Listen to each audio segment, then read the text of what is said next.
신명기 제8장 이스라엘이 차지할 아름다운 땅.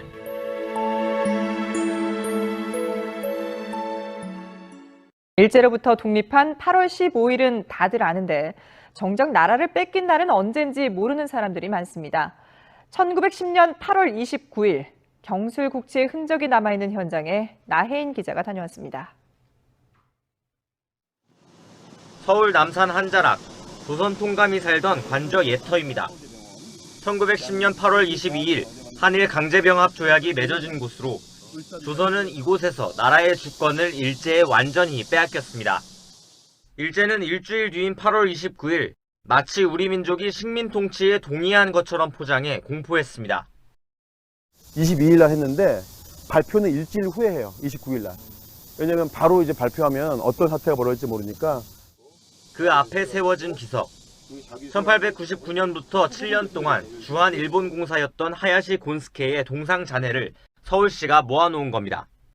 하야시 곤스케는 그 1910년 경술국지 조약에 앞서서 이루어진 을사늑약 체결에 중요한 역할을 했습니다. 어떻게 보면 식민지배 초석을 달던 인물로서.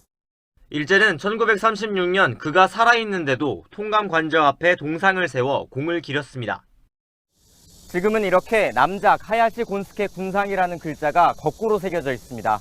109년 전 나라를 빼앗겼던 치욕을 잊지 말자는 다짐입니다.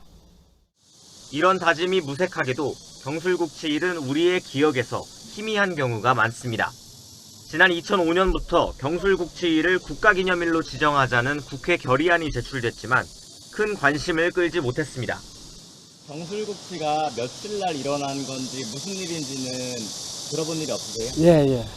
여긴 그냥 구경만 해가지고. 근데 전 잘 몰랐어요.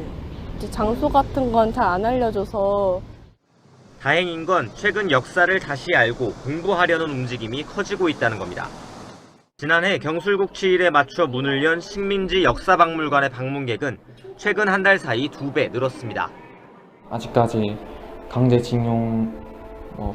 강제징용이나 일본군 상노해제에 대한 공식 사죄나 법적 배상이 전혀 이루어지지 않고 있고 어떤 역사를 거쳐서 이렇게까지 오게 되었는지 구체적으로 알고 싶어서. 서점에도 역사서를 찾는 사람이 부쩍 많아졌습니다. 국화와 칼이라는 책이랑 학교에서 가르쳐주지 않는 일본사라는 책이 있는데 시국에 조금 맞물려서 찾으시는 분들이 많으셔서 좀 추가로 진열을 했고요. 일제강점기 일본인에게 8월 29일은 엽서까지 만들 정도로 경사스러운 날이었습니다. 반면 나라를 빼앗겼던 우리 선조들에게는 치욕의 하루였습니다. 여성 독립운동가치 보옥영 선생님의 일기에 의하면 매년 8월 29일 조선인 마을에는 어느 집도 연기가 피어오르지 않았다. 모두가 그 국치일을 되새기고. 그동안 외면당한 가슴 아픈 역사. 최근 불붙은 역사에 대한 관심이 치욕의 기억까지 비출 수 있을지 주목됩니다. 100년 전 우리 독립운동가들은 항상 그날을 잊지 않기 위해서 국치기념식을 해왔습니다. 나라를 찾은 다음에는 오히려 그날을 잊고 있다. 이것이 대단히 안타까운 것이고.